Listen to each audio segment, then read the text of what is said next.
We look at our own world, Earth, and we see a paradise. A perfect, life-giving oasis of blue oceans, green continents, and a gentle, stable climate. It is a sanctuary, a cosmic cradle that has nurtured life for billions of years. For all of our history, we have looked to the heavens and wondered if there are other worlds like our own. But the universe is not a garden of gentle, Earth-like planets. It is a laboratory of extremes. It is a gallery of monsters. Beyond our quiet solar system, there are worlds so violent, so alien, and so profoundly terrifying that they make the harshest landscapes on Earth look like a paradise. Tonight, we embark on a tour of the universe's greatest horrors. We will visit planets of sideways glass rain, of lava oceans, and of eternal, unending night. We will see worlds being eaten alive by their own stars, and worlds that are older than they have any right to be. Prepare to journey into a cosmic house of horrors.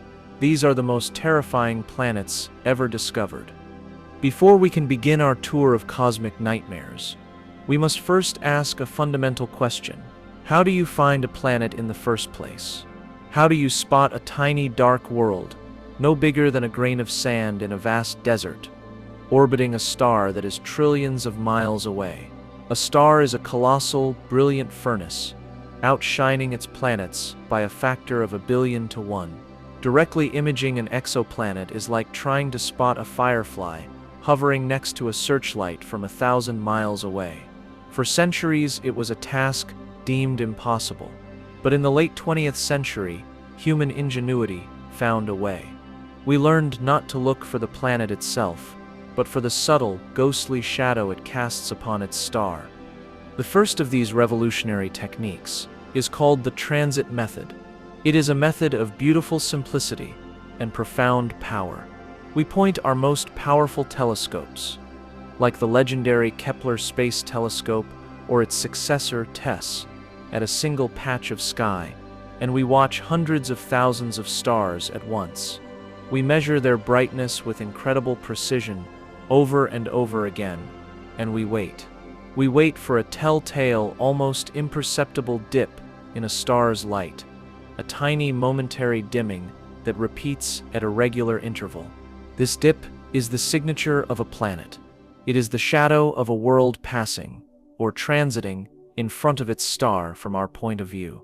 Let's use an analogy. Imagine you are standing on a hill at night, looking at a single distant lighthouse.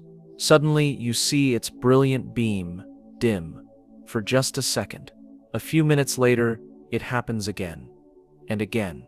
You would rightly conclude that you are not just seeing a lighthouse. You are seeing a lighthouse with a moth circling its lamp.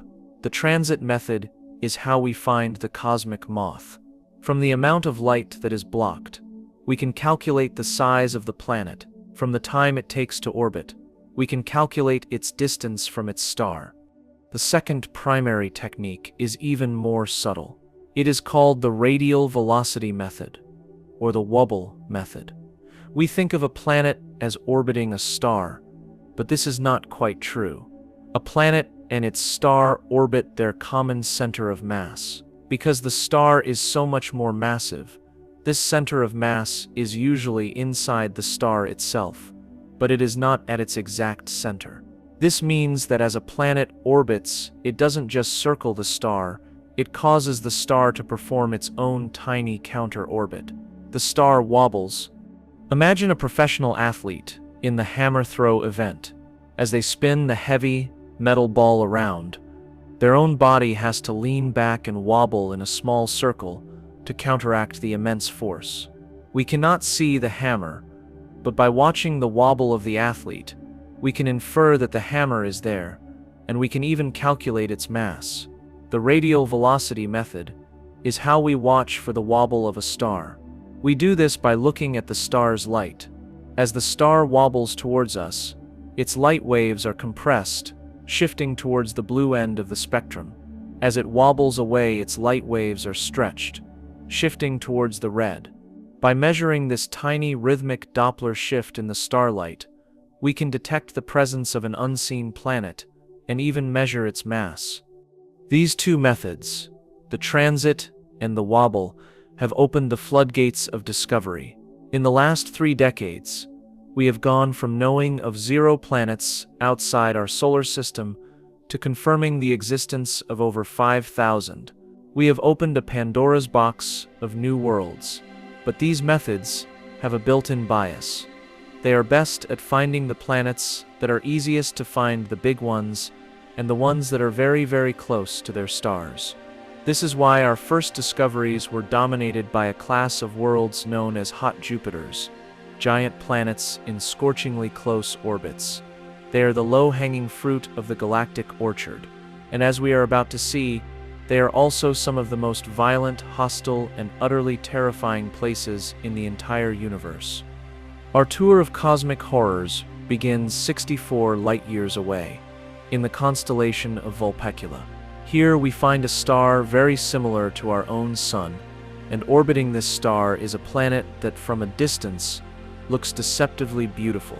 It is a world of a deep, rich, azure blue, a color that reminds us of our own tranquil oceans. From afar, you might mistake it for a paradise, a serene water world. But this is a cosmetic deception of the most brutal kind. The beautiful blue of this planet is not the color of life-giving water, but the color of death. This is the planet HD 189733b, and it is a world caught in a storm of unimaginable violence. It is a planet where it rains molten glass, sideways in winds that travel at 7 times the speed of sound.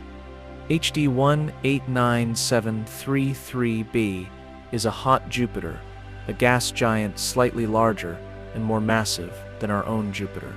But unlike our Jupiter, which orbits the Sun at a stately distance of 500 million miles, this planet is locked in a terrifyingly close embrace with its parent star. It orbits at a distance of only 3 million miles, over 30 times closer than the Earth is to our Sun. Its year, the time it takes to complete one full orbit, is only 2.2 Earth days. This extreme proximity has cooked the planet to an infernal temperature. The atmosphere of HD 189733b sizzles at a steady 1,800 degrees Fahrenheit or 1,000 degrees Celsius. This is hot enough to melt lead, and it is a temperature maintained across the entire planet dayside and nightside. The planet is tidally locked to its star, meaning one side is in perpetual day and the other in perpetual night. But the temperature difference between the two sides is surprisingly small, and the reason for this is the planet's most horrifying feature, its winds. The intense heating from the star drives the most ferocious and violent winds ever measured. Our fastest hurricanes on Earth are considered catastrophic at 200 miles per hour. The winds on HD 189733b have been clocked at over 5,400 miles per hour, or 8,700 kilometers per hour. That is 7 times the speed of sound. These are winds so fast they could circle our own planet at the equator in less than 5 hours. These supersonic winds are constantly circulating the atmosphere, carrying the blistering heat from the day side around to the night side, creating the uniform hellish temperature. But what is this atmosphere made of? The planet's beautiful blue color gives us the final, terrifying clue. Astronomers have analyzed the light passing through the planet's atmosphere and have found the chemical signature of silicate particles. In the searing heat of this world, the silicate minerals, the very stuff that makes up sand and glass on Earth, are vaporized. They condense in the upper atmosphere to form clouds of tiny solid glass droplets. Now combine these two facts: a supersonic, 5,000 mile per hour wind, and an atmosphere filled with microscopic shards of glass. This is the true nature of HD 189733b. It is a world where it rains glass, and because of the ferocious winds, that rain does not fall down. It flies sideways. It is a perpetual global storm of flying, razor-sharp shrapnel, a blizzard of glass moving at 7 times the speed of sound.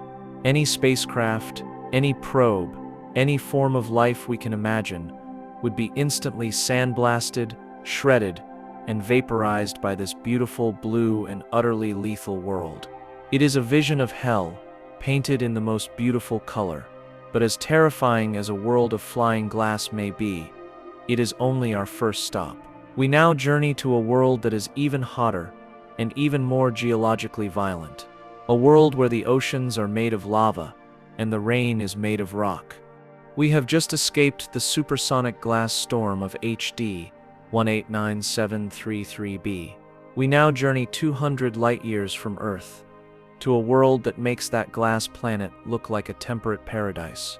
We are arriving at a planet that forces us to reconsider the very nature of states of matter. A world where the concepts of solid, liquid, and gas are not applied to water, but to the very ground beneath our feet. This is the planet K2141b. It is a world with oceans of molten lava, an atmosphere of vaporized rock, and a rain of solid stone. At first glance, K2141b might seem almost familiar. It is a rocky world, a so-called super-Earth, only about 1.5 times the size of our own planet.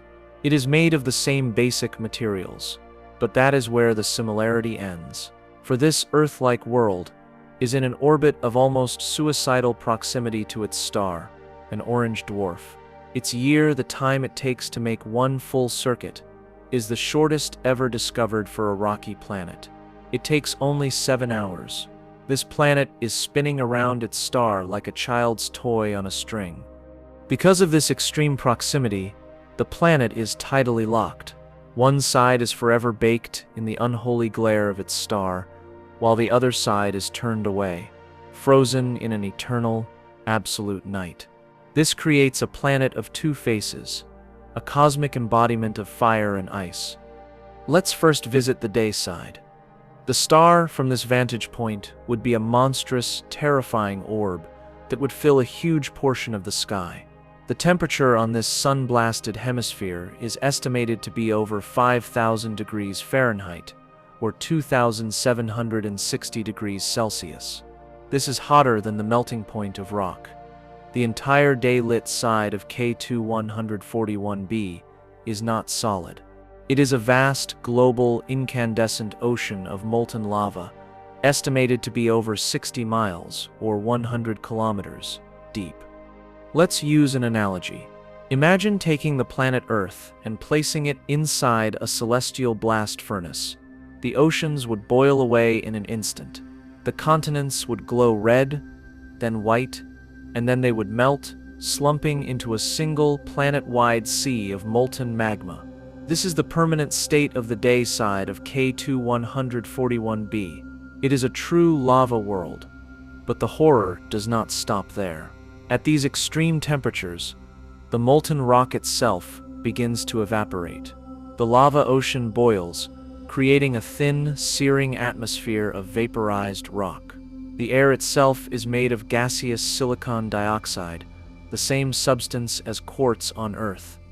Now, just as on the glass rain planet, this extreme temperature difference between the day side and the night side drives winds of incredible power. Supersonic winds, traveling at over 1,000 miles per hour, are constantly blowing from the hot side to the cold side, and these winds carry the atmosphere of rock vapor with them. As this hot, gaseous rock is carried over to the permanently dark, frozen night side, it rapidly cools. The temperature on the night side plunges to hundreds of degrees below zero. In this profound cold, the rock vapor in the atmosphere condenses and precipitates. It falls out of the sky. This is a rain of solid rock, a constant global shower of stone falling back down onto the surface. This creates the most extreme and most alien water cycle imaginable. On Earth, our water cycle involves the evaporation of liquid water from the oceans, its condensation into clouds, and its precipitation as rain or snow. On K2141b, the cycle is geological. Liquid rock from the lava ocean evaporates into rock vapor. This vapor is blown to the cold side, where it precipitates as rock rain. The solid rock then falls onto the surface and is carried, perhaps by vast, slow-moving glaciers of stone, back to the day side, where it melts back into the lava ocean, and the cycle begins again.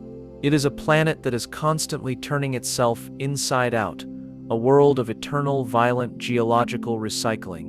We have witnessed the horror of fire, worlds cooked to impossible temperatures, where the very ground boils and the sky rains glass and stone.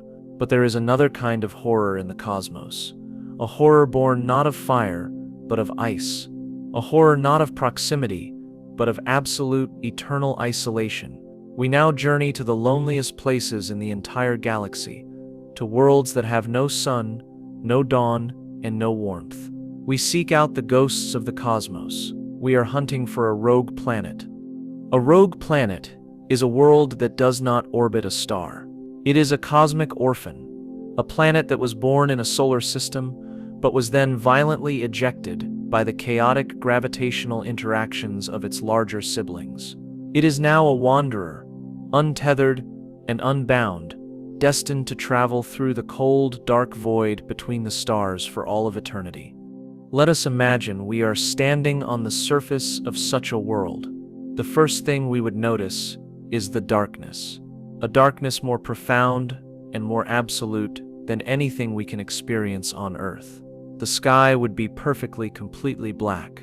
There is no sun, there is no moon, there would be no dawn, no dusk, no day, no twilight.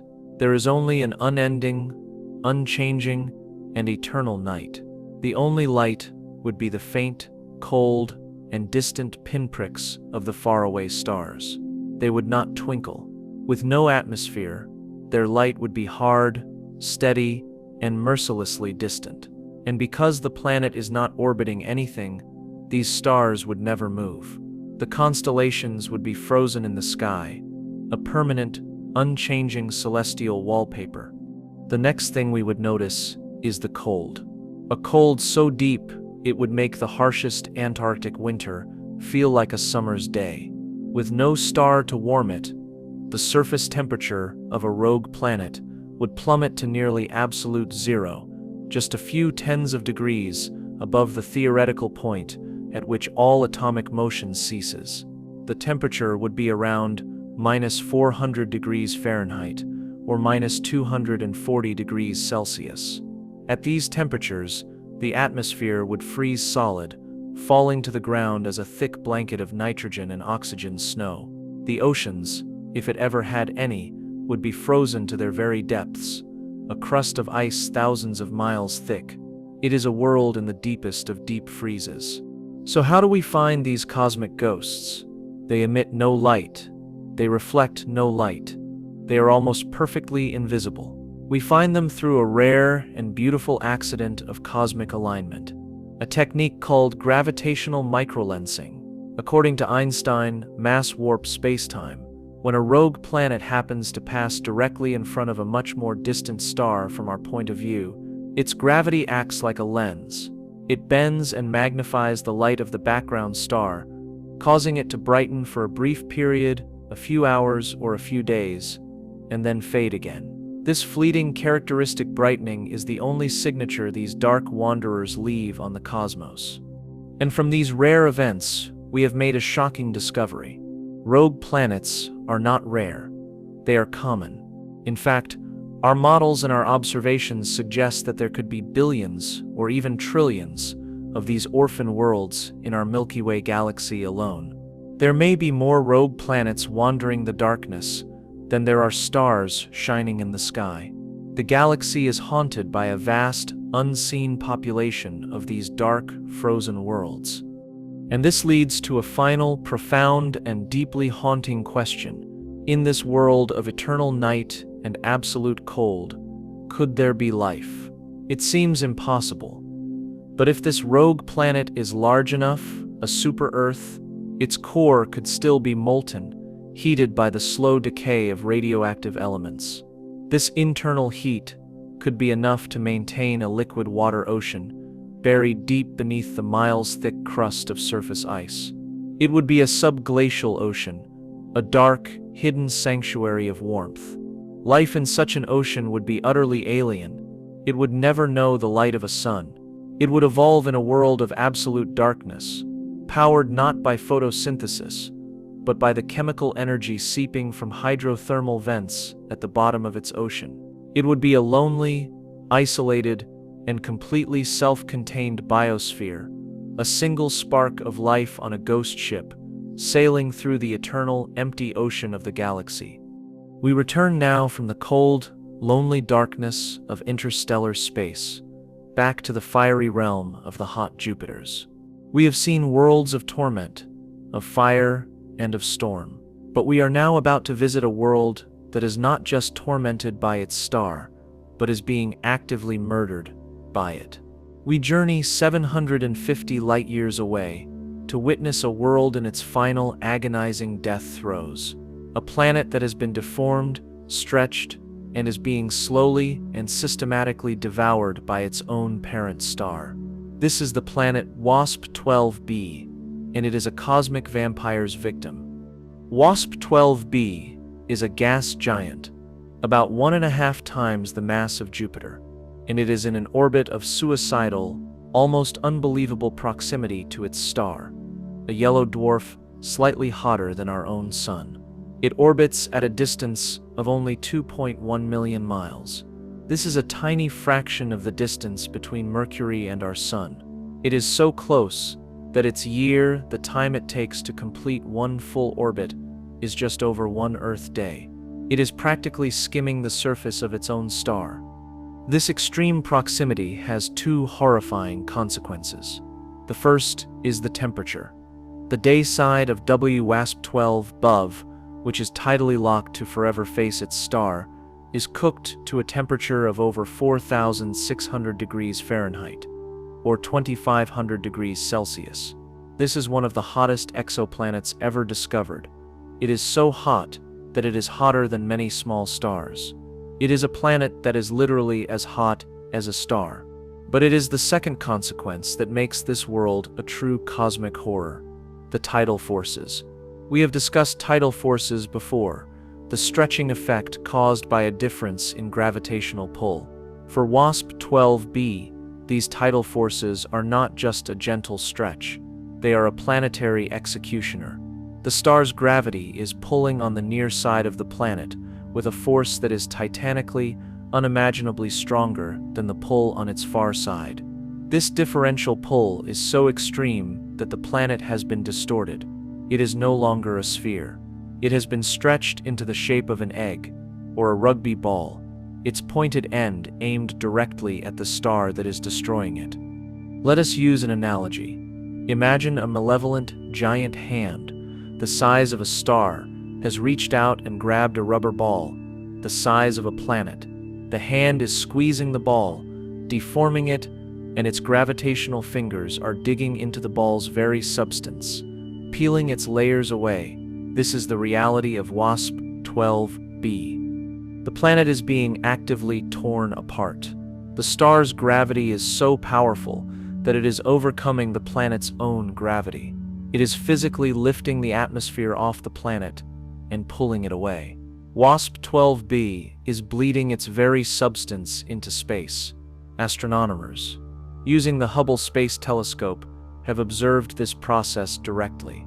They have seen a colossal shroud of gas surrounding the planet, a tail of its own atmosphere that is being siphoned away by the star. This stolen material does not fall directly into the star.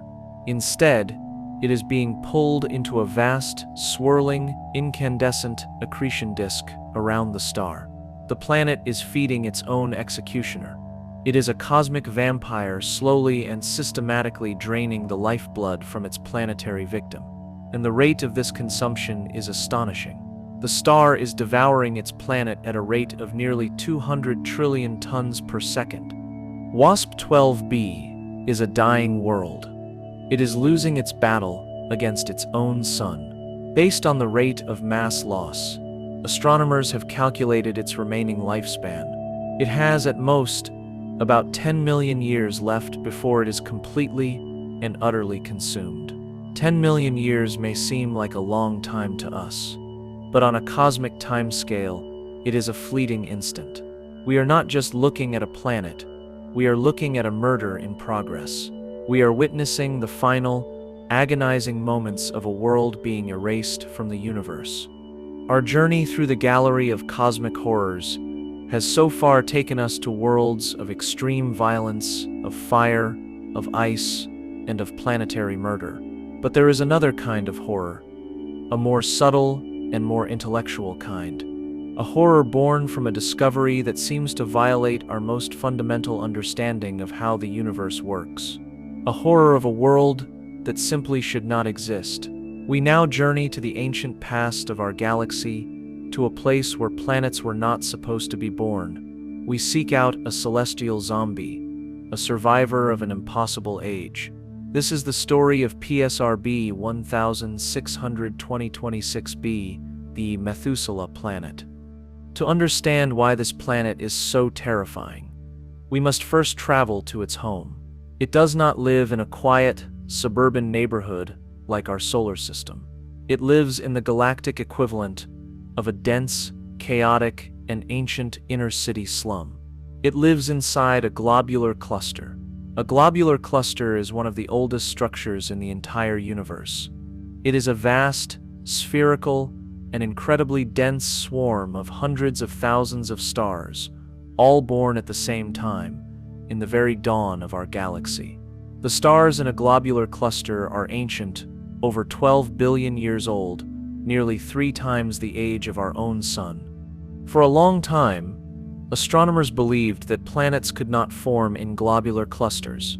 Planet formation, as we understand it, requires a crucial ingredient, heavy elements, what astronomers call metals. These are the elements heavier than hydrogen and helium, like carbon, oxygen, silicon, and iron. These elements are the building blocks of rocky planets and the cores of gas giants.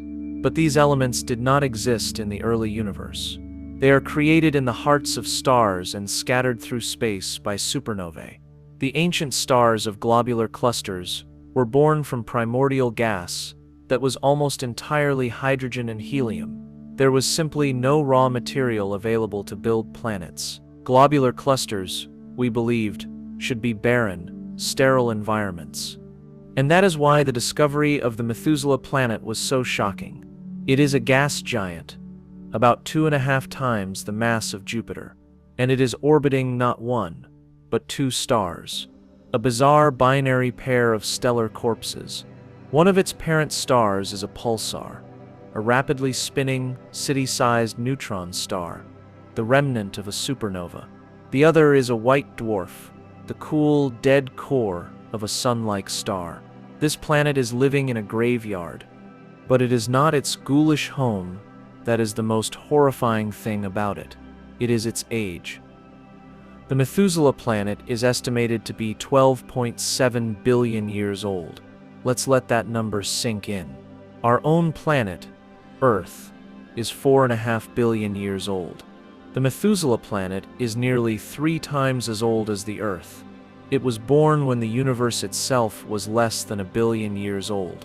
It is a true first-generation planet, a relic from the cosmic dawn. Its very existence is a profound and terrifying mystery that shatters our theories. How could a gas giant form in an environment with almost no heavy elements to build its core? How did it survive the supernova explosion of one of its parent stars, an event that should have blasted it into interstellar space? How has it survived for nearly 13 billion years in the chaotic, gravitationally violent environment of a dense globular cluster, where close encounters with other stars are common? This planet should not exist, and yet it does. Let's use an analogy. It is like an archaeologist, excavating the ruins of an ancient, primitive village from 10,000 years ago, and finding, buried in the center of a mud hut, a perfectly preserved, fully functional smartphone. It is an object out of time. It is an artifact that breaks the entire timeline. The Methuselah planet is a cosmic ghost, a zombie, a survivor of an impossible past. It is a quiet and terrifying monument to our own ignorance. It tells us that we do not understand planet formation as well as we thought we did. It tells us that the universe has been building worlds for far longer and in far stranger places than we have ever dared to imagine. It is the horror of the unknown, a single ancient world that challenges the very foundations of our cosmic story. We have journeyed to worlds of glass storms and lava oceans, to wandering ghosts and dying planets. We have seen horrors that are alien and distant, but for our next destination, the horror is not in its alien nature, but in its terrifying familiarity. We are about to visit a world that is, in its fundamental composition, a twin of our own, a planet of the same size, the same mass, and the same rocky nature as the Earth. And yet, it is a vision of a planetary apocalypse, for this Earth-like world is living out the fiery, violent doom that awaits our own planet in the distant future. This is the planet Kepler-78b, and it is a prophecy of Earth's own hellish end. Located 400 light-years away, Kepler-78b is a true Earth twin in its physical properties. It is only about 20% larger than Earth, and has a mass about 1.7 times greater. Its density is almost identical to our own, suggesting it is also made of a mixture of rock and iron. For a planet hunter, finding such a world is a thrilling discovery. It is a hint that there are other, rocky worlds out there, other potential cradles for life. But this planet is no cradle. It is a furnace. The horror of Kepler-78b is its location. It orbits its parent star, which is a young, sun-like star, at a distance of less than 1 million miles. This is 100 times closer than the Earth is to our Sun. It is so close that it is practically grazing the star's surface. Its year, the time it takes to complete one full orbit, is only 8.5 hours. You could live through 3 full years on this planet in the space of a single workday on Earth. This catastrophic proximity has turned this Earth twin into one of the most hellish environments imaginable.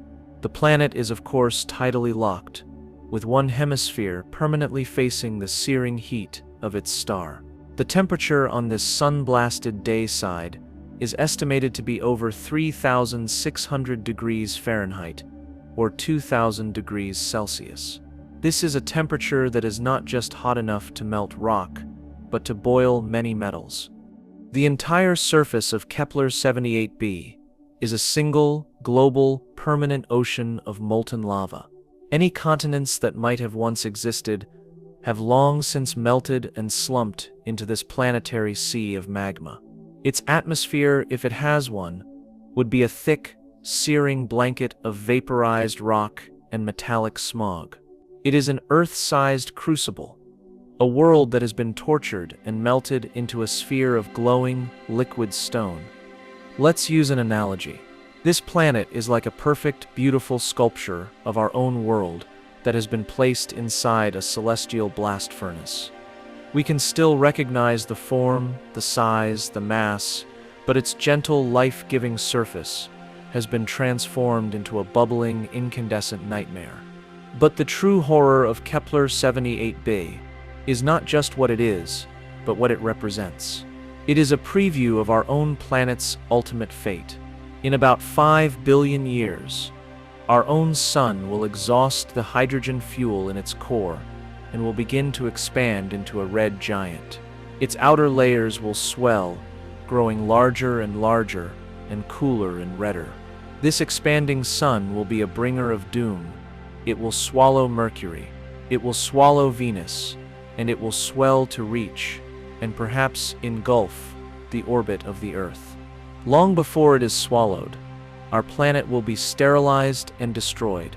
The growing heat from the expanding sun will boil our oceans away, stripping our planet of its atmosphere. The surface temperature will rise until the continents themselves begin to melt. The Earth, our beautiful blue paradise, will become a world just like Kepler-78b, a scorched, barren, and molten rock, orbiting within the fiery atmosphere of its dying star. Kepler 78b is not just a horrifying planet. It is a time machine. It is a window into the distant future, a direct and brutal vision of our own world's fiery and unavoidable apocalypse. It is the horror of seeing our own home, not as it is, but as it will be, in its final, terrifying moments. We have just witnessed the horror of a world trapped in a state of eternal, unchanging torment. But there is another kind of planetary nightmare, a horror born not of stability, but of violent, chaotic change. We now journey 390 light-years away to a world that experiences the most extreme and catastrophic seasons in the known universe. A planet that swings from a deep, frozen winter to a world-shattering, infernal summer in the space of a few hours. This is the planet HD 80606b, and it is a world caught in a cosmic whiplash. HD 80606b is a gas giant, about 4 times the mass of Jupiter, and it is in the most bizarre, eccentric, and comet-like orbit ever discovered for a planet. Let's use an analogy to understand its journey. Imagine our own solar system. The planets all travel on nearly circular paths, like horses on a well-ordered racetrack, maintaining a relatively stable distance from the sun at all times. This is why our seasons on Earth are gentle and predictable. The orbit of HD 80606b is not a racetrack, it is a slingshot. For most of its 111-day year, the planet travels far out into the cold, dark extremes of its solar system, reaching a distance similar to that between the Earth and our Sun. During this long 80-day winter, its atmosphere cools to a frigid -100 degrees Fahrenheit, or -70 degrees Celsius. But then it begins its plunge. It falls back towards its parent star, a sun-like yellow dwarf, moving faster and faster, a cosmic kamikaze on a collision course. It does not hit the star, but it comes terrifyingly close. Over a period of just a few hours, it whips around its star at a distance of only 3 million miles, even closer than the glass rain planet. This is the moment of its summer, and this summer is an apocalypse. In the space of about 6 hours, the temperature of the planet's atmosphere skyrockets from -100 degrees to over 2,200 degrees Fahrenheit, or 1,200 degrees Celsius. This is a temperature change of over 2,000 degrees, happening in a quarter of a day. This sudden, catastrophic heating unleashes a global shockwave, a titanic, planet-wide explosion of superheated gas that expands outwards at over 11,000 miles per hour. We are not talking about a gentle change of seasons. We are talking about a planet that is repeatedly, rhythmically, and violently detonated by its own star. Imagine taking a frozen turkey and throwing it into a blast furnace. The sudden, extreme temperature change would cause the outer layers to flash, boil, and explode. This is what happens to HD 80606b every 111 days. It is a world locked in a cycle of profound deep freeze, followed by a brief global firestorm.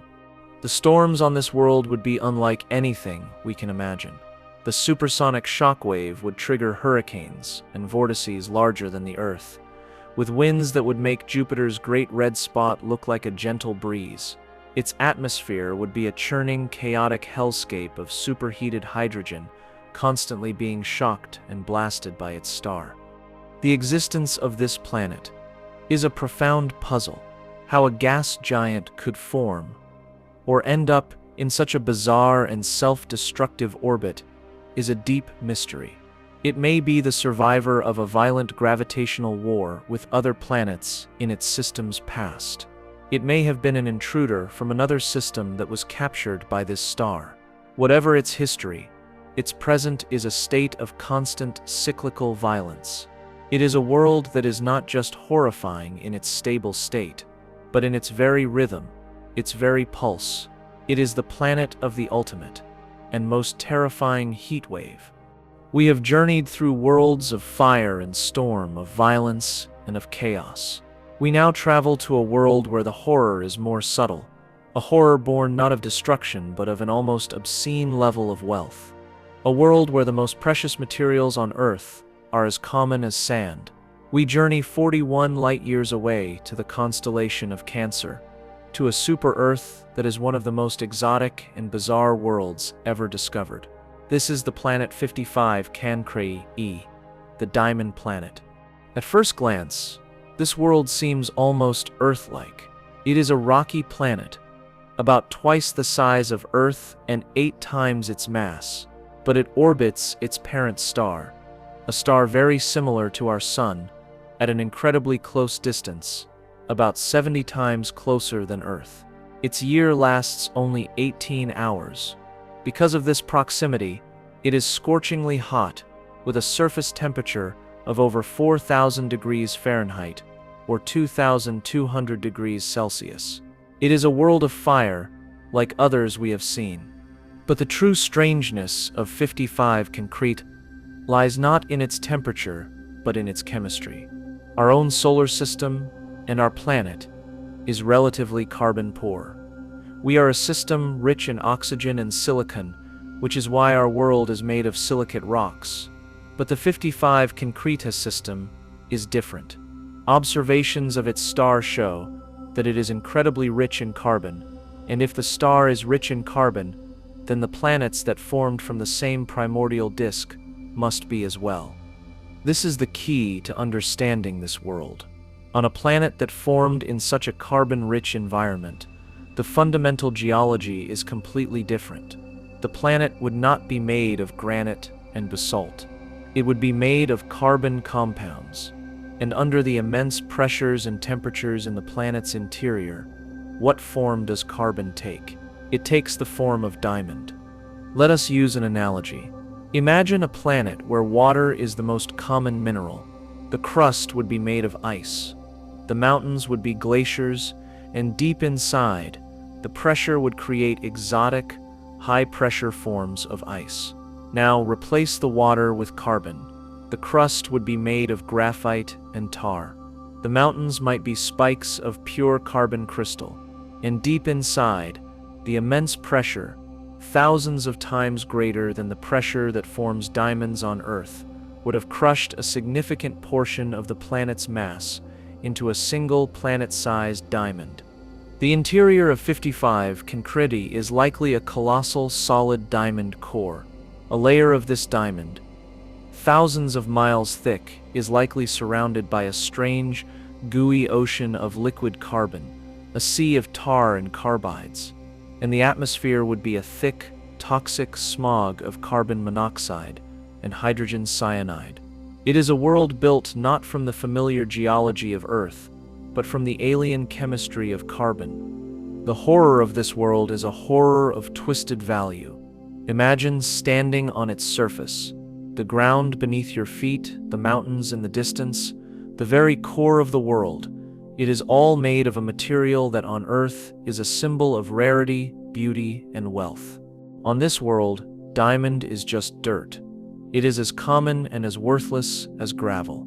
A mountain range made of solid, flawless diamond would be a common and unremarkable feature of the landscape. The surface would be a dark, glittering nightmare. A black, graphitic crust, perhaps covered in pools of bubbling black tar, all under a searing, poisonous sky, and the pressure would be crushing. The heat would be vaporizing. But the sheer mind-bending exoticism of its composition is what makes it a true cosmic horror. It is a world that takes our human concept of value and shatters it, reminding us that in the grand cosmic laboratory, even the most precious jewels on Earth can be the building blocks of a planetary hell. From the glittering nightmare of the diamond planet, we now journey to a world that seems, at first, to be a dream. A world that has been the cornerstone of science fiction fantasies for generations. A planet with a double sunset.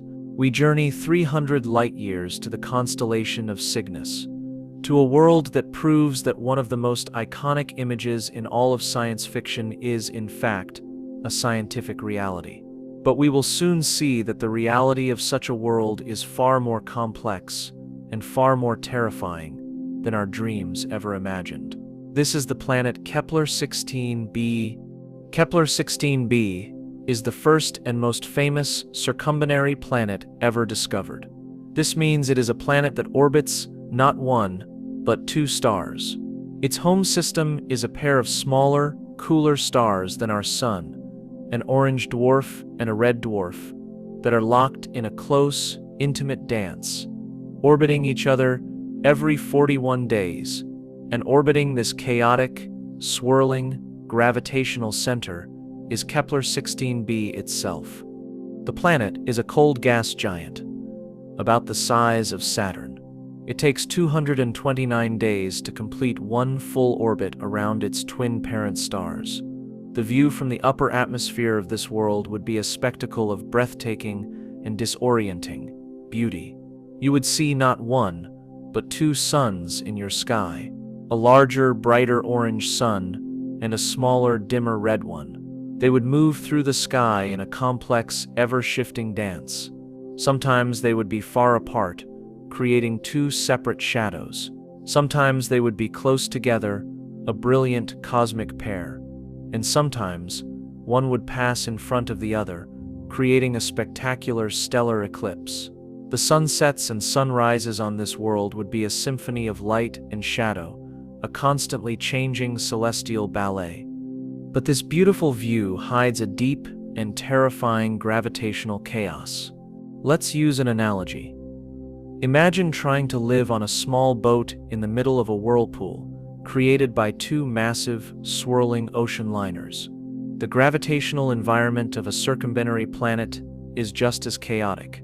The constantly shifting positions of the two stars create a complex, pulsating, and unstable gravitational field. For a gas giant like Kepler-16b, this is manageable. But what if a small, rocky, Earth-like planet tried to exist in such a system? It would be a world of almost unimaginable gravitational torment. The tides on such a world would be a nightmare. On Earth, our tides are governed by the gentle, distant pull of our moon and our sun. On a circumbinary planet, the tides would be governed by the close, powerful, and constantly shifting pull of two different suns. The planet's very crust would be constantly flexed and stressed. This would trigger catastrophic, planet-shattering earthquakes on a daily basis. The volcanic activity would be apocalyptic, with supervolcanoes constantly erupting, spewing ash and lava across the surface. The orbit of the planet itself would likely be unstable. Over millions of years, the chaotic gravitational tug-of-war between the two stars could slowly alter the planet's orbit, either sending it on a collision course with one of the stars, or flinging it out of the system entirely to become a cold, lonely rogue planet.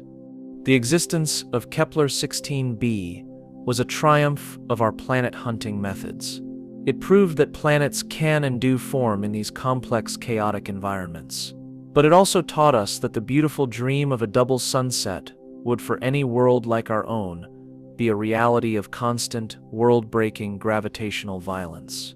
It is a reminder that in the universe, even the most beautiful sights can be the backdrop for the most profound and terrifying planetary horrors. Our tour has shown us worlds of impossible heat, of crushing gravity, and of chaotic orbits. We now journey to a world where the horror is of a different kind, a horror of the insubstantial, a world that is a cosmic phantom, a planet so bloated, so ethereal, and so profoundly strange that it seems to be barely there at all.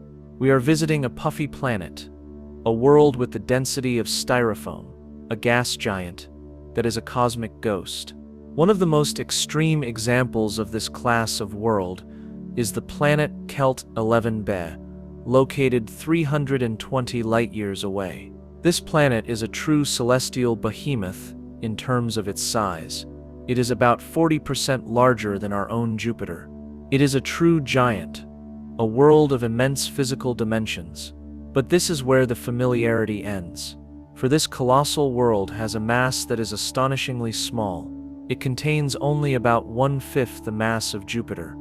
Let's pause to let those numbers sink in. A planet that is significantly larger than Jupiter, but has only 20% of its mass. This means its density is almost absurdly low. Its average density is about the same as that of cork or styrofoam. If you could build a bathtub large enough to hold the planet Saturn, Saturn would float. But Kelt 11b would float even higher. It is one of the least dense and most puffy exoplanets ever discovered. So what is going on here? How can a planet be so large and yet so insubstantial? The answer lies, once again, in its proximity to its star. Kelt 11b is in an incredibly close orbit around a very bright and very hot subgiant star. It is being constantly blasted with an immense amount of radiation. This intense stellar energy is being pumped into the planet's atmosphere, causing it to heat up and expand, to puff up like a marshmallow held over a campfire. Let's use an analogy. Imagine a balloon. You can inflate it to a certain size, but if you then heat the air inside the balloon, the air will expand and the balloon will swell to a much larger size, even though the amount of air inside it has not changed. Kelt 11b is a cosmic hot air balloon. Its vast hydrogen-helium atmosphere puffed up to an almost unsustainable size by the intense heat of its star. But this process cannot last forever. The same stellar radiation that is puffing the planet up is also slowly and systematically destroying it. The planet's gravity is so weak and its atmosphere is so hot and expanded that the gas is slowly escaping into space. This is a process called photoevaporation. The star's light is literally boiling the planet away. Kelt 11b is a dying ghost. We are seeing it in a brief, transient phase of its existence. Over the next few 100 million years, its vast, puffy atmosphere will be completely stripped away, leaving behind only its small, dense core. The horror of this world is the horror of the ephemeral. It is a cosmic mirage. From a distance, it appears to be a mighty, colossal gas giant, a true titan, but upon closer inspection, it is revealed to be an insubstantial phantom, a temporary, bloated illusion that is slowly being erased from existence by its own sun. It is a world that is not just terrifying in its environment, but in its very substance. It is a planet that is barely a planet at all. We have seen planets tortured by their living stars, but our final destination is a world that takes this horror to a new and even more ghoulish level. We are now journeying to a planet that orbits not a living, breathing star, but a stellar corpse. A world that has survived the death of its sun, and now exists in the ghostly, lethal glare of its undead parent. We are visiting a pulsar planet, the ultimate cosmic zombie. A pulsar, as we have learned, is a type of neutron star. It is the super-dense, city-sized, rapidly spinning remnant of a massive star that has died in a supernova explosion. A pulsar is one of the most violent and hostile objects in the entire universe. It sweeps a beam of intense radiation through space, like a cosmic lighthouse, a beam of radio waves, X-rays, and gamma rays. And it is accompanied by a pulsar wind, a torrent of high-energy particles traveling at nearly the speed of light. This is not a life-giving star. This is a radioactive, stellar zombie. And incredibly, we have found planets orbiting these corpses. The most famous of these is the system PSRB 1257+12, located 2,300 light-years away. This pulsar is home to at least 3 terrestrial rocky planets, some of them with masses similar to our own Earth. The very existence of these worlds is a profound and terrifying mystery. The supernova that created the pulsar should have been an event of unimaginable violence. The explosion should have vaporized any nearby planets, or at the very least, blasted them out of their orbits into interstellar space. How did these worlds survive? The horrifying answer is that they probably didn't. These are not survivor planets. They are second-generation planets.